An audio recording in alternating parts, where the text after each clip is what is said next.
Can I say that to move towards an end of this war, U.S. engagement is critical, and President Trump made that possible.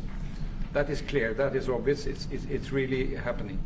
Now the important thing is that both parties have to know that they have to deliver, and they have to feel the pressure to deliver. Ukraine is under attack. They are defending themselves. Lives are being lost. And we believe very firmly that there needs to be a ceasefire, the initiative taken by the US some time ago. It needs to be respected. And then to move on to something which both parties can own. That is the complicated part in such a dramatic war. And here I believe Europeans and Americans working together, as we do much closer now. I salute the team of President Trump of being, open in that process. We had a good discussion on this today. And then we have to move on, and we cannot lose time because this is too much drama happening. One thing is people losing their lives, but it is a bad thing for Europe, and it's a bad thing for the world to having such a broad conflict going on.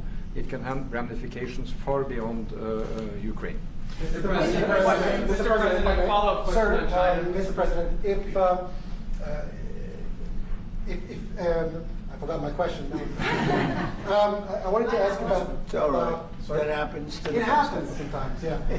No, Mr. President, I wanted to ask about the. Well, actually, Zelensky has said that he wants more Patriot missiles. So far, has been no response from the United States. If the United States decides to pull out of negotiating for peace, trying to broker peace, does that also mean a no on Patriot missiles, a no on sharing intelligence with Ukraine? Let's see what happens. I think we're going to make a deal. And if we make a deal, that'll be wonderful. We won't have to worry about your question. You can ask that question in 2 weeks, and we'll see. But I think we're getting very close. The Prime Minister feels the same way, and we'll hopefully not have to answer that question. Mr. President, Norway is the third country to be officially invited to the White House after Liberation Day. Why did you invite Norway so soon to the White House? Because I like them. And I like your Prime Minister, and I like the way your government runs, and I respect the King. He's highly respected in Norway. It's a great thing, not an easy thing to do. He's done a great job. Yeah. Would you like an invitation to visit the King? Absolutely. You get me that invitation. I just told the President he's welcome to visit Norway. President Trump, first like farming, you said before that you like the Norwegian Petroleum Fund, and I'm wondering if that has been up for discussion today, the way that we have structured our money and whether. Well, this fund was created in the late 1990s to save for future generations the income from oil and gas. Norwegians should continue to work as hard, dedicated, innovate and move forward, despite having these incomes, which we happen to be in the period of our history where we can harvest, and we have transferred that into investments, half of them, by the way, here in the United States. Mm-hmm. So I think this is a model which we have been able to explore. If we can share experiences, and we do with our colleagues in the US, you never copy this one-to-one, but there can be techniques and way of working that we have used in organizing our fund. Jens Stoltenberg was the finance minister when the first dollar entered that fund, so he is a safe hand to have as a finance minister today. What do you say? No, and as you said, Mr. Prime Minister, we are ready to sit down with the US to also work with them on if they want to establish a sovereign wealth fund, because we have a good experience with our fund.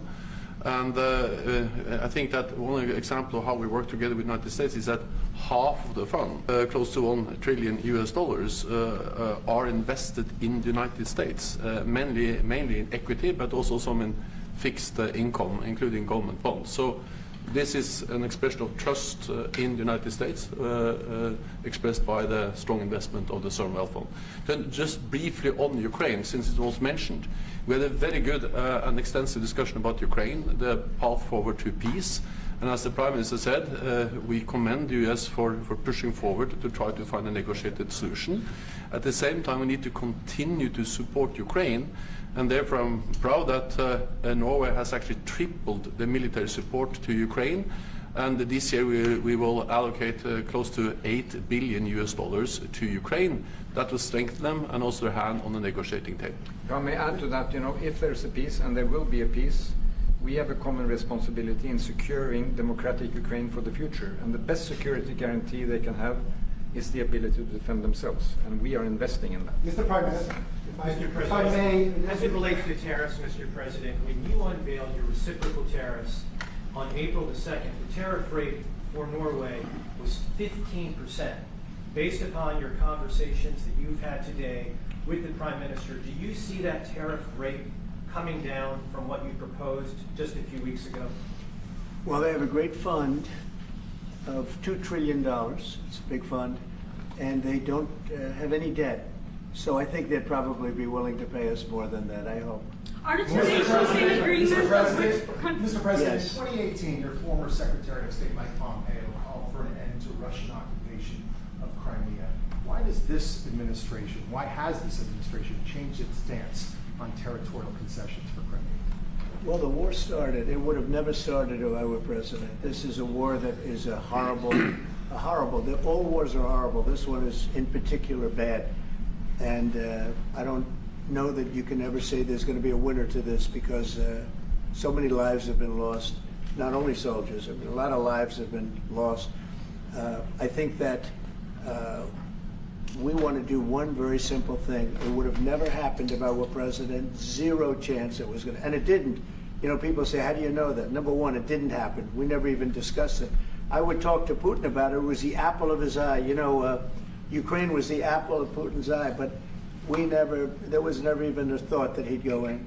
And I think he understood that I would not be happy if he did. And it was only when I got out, and when you mention what happened to Ukraine years ago under President Obama and a vice president that was also president later, unfortunately for this country, what happened is large chunks of land were given up, and it was called Crimea, and that was a big thing. That was a big moment.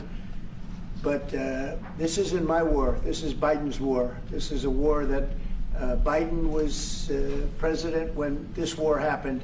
But I'm trying to put out the fire, and I think we'll be successful. And if we do, we're going to save a lot of lives. Otherwise, and the Prime Minister had a statement. He said, "This is just a point in time. We're very lucky because this is a point. And if this doesn't happen, this could go on for a long time." Mr. President, will you have meetings with other world leaders when you're in Rome, sir? A future Democrat president? I don't think he will. I think he wants to make peace. I think he wants to end it, and I feel pretty confident of that. But we're gonna know pretty soon. Mr. President, will you have meetings with other world leaders when you're in Rome? Yes, I will. Which leaders do you want to meet, sir? Well, I'd like to meet them all. That would be nice. I'd like to take care of all of them, but we have many of them there, and they all want to meet. They want to meet about trade. And we are making some great inroads and great deals. You might want to speak about that, Mr. Secretary. We had a very successful bilateral meeting with the Republic of South Korea today. We may be moving faster than I thought, and we will be talking technical terms as early as next week, as we reach an agreement on understanding as soon as next week. So South Koreans came early. They came with their A game, and we will see if they follow through on that. President Trump, you're rounding up your first 100 days. Do you think you deserve the Nobel Peace Prize if you manage to create Do I deserve the Nobel Peace? If you manage to create peace? Well, maybe for the Abraham Accords. I don't want to get ahead of myself on this one, but they say for the Abraham Accords. And by the way, speaking of that, we're going to be filling it up. A lot of countries want to come into the Abraham Accords. We have 4. And Biden did nothing on that one, too. It's the same 4.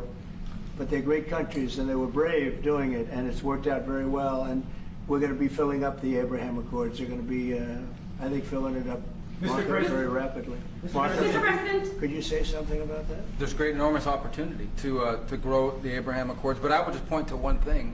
Of all the leaders in the world today, no leader is working harder to prevent wars or end them than President Trump is right now.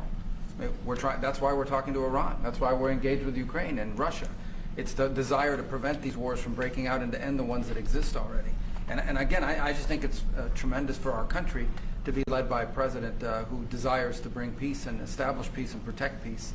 So it's hard work. Mr. President, You know, Marco just mentioned something that maybe we should talk about for just a second, if we could, Mr. Prime Minister. And you're involved in it too, because you've been involved in the world and peace. But I think we're doing very well with respect to Iran, and we're having very serious meetings. And there are only two options, and the one option is not a good option. It's not a good option at all. And I think we're doing very well on an agreement with Iran, but that one, we're doing a lot of things, I will say, but that one is well on its way. We could have a very, very good decision, and a lot of lives will be saved. Mr. President, on the economy, there was a slowdown. Mr. President, on the economy, there was a slowdown as it relates to home sales in the month of March, the slowest pace since 2009. Is that an economic indicator, and perhaps the Treasury Secretary can weigh in on this as well, is that an economic indicator that concerns you about the broader U.S. economy? No, they had very good numbers on housing today, extremely good numbers, and that's despite interest rates, because, you know, if you look at what happened, everyone said, oh, I said I was going to get prices down. I did. Energy just hit $1.98 in a couple of states. It's way down. Energy's down, and we're about $64 a barrel. When I came in, and we were looking at $89, $90, $95. And by the way, that helps us solve the war too. Having those energy prices is a big incentive for Russia to also agree with solving the war problem. Groceries are down. When I was with you 2 months ago, you were complaining about eggs. I said, I just got here. I was here for about a week when the press started saying about eggs have gone through the roof. I said, I just got here. Tell me about eggs. And they have been. They went through the roof and you couldn't get them. So we just had a big Easter egg hunt at the White House. Thousands and thousands of eggs. And the price was down 87%. So we did a great job. Housing is doing very well. We should lower interest rates. That's the Fed. I hope they lower interest rates. That's a smart thing to do. Be ahead a little bit, although already it's a little bit late. But in the end, we just have a great country. We have a very strong country, and we have every other country. I can't think of one country that doesn't want to negotiate a deal. And they either negotiate a deal or we set a deal that we think is fair. Because we don't have to go through all of these. It would be physically impossible. You know, you have so many people that really understand it, which is a very small group of people here. And we are going to, at some point, just set prices for deals. Some will be tariffed. Some treated us very unfairly. They'll be tariffed higher than others. But we've been ripped off for many, many years. The United States has been ripped off like no country probably in the history of the world has been ripped off for 45, 50 years. And countries have gone rich by doing that with the United States. We've taken care of their militaries, and military is another subject we talk about. We're not going to make that subject to any of the deals, but you know the same countries that I do where we virtually take care of their military and then don't get treated fairly on trade. So the people, and I don't blame those countries, I blame the people that sat at that beautiful desk right behind you, because those people didn't do the job for this country, and they let us lose $4 billion a day on trade. We were losing $4 or $5 billion a day on trade when I got here, and now we're going to be much better than breaking even, and we're going to be making $4 or $5 billion a day on trade. So, but I don't blame any country, not the worst of them. And we were abused by countries. I blame the President of the United States that happened to be sitting when these deals were made. Disgraceful. When I was here, we had a great 4 years. We had the most successful economy in the history of our country, my first term. And we were very tough on trade. And with China, as you know, they paid hundreds of billions of dollars in tariffs. But nobody else ever did that. China paid not 10 cents to any other president. And but not only China, virtually every country got away with murder. And we just can't let that happen. Thank you very much, everybody. Thank you very much. Appreciate it. Thank you very much. Thanks, everybody. Head out. Please start meeting. Thank you. Thanks, everybody. Thank you, press. Head out. Let's go. Thank you. Thank you, guys. Photos. Keep moving. Thank you. Thank you, guys. One little mistake, it's over. TV. Peter, Al, thank you. Sorry. I just finished. Thank you. We're done. Thank you. Thank you. Thank you. No more photos. Thanks. Keep moving. We're done. Sir, we're done. Thank you, press.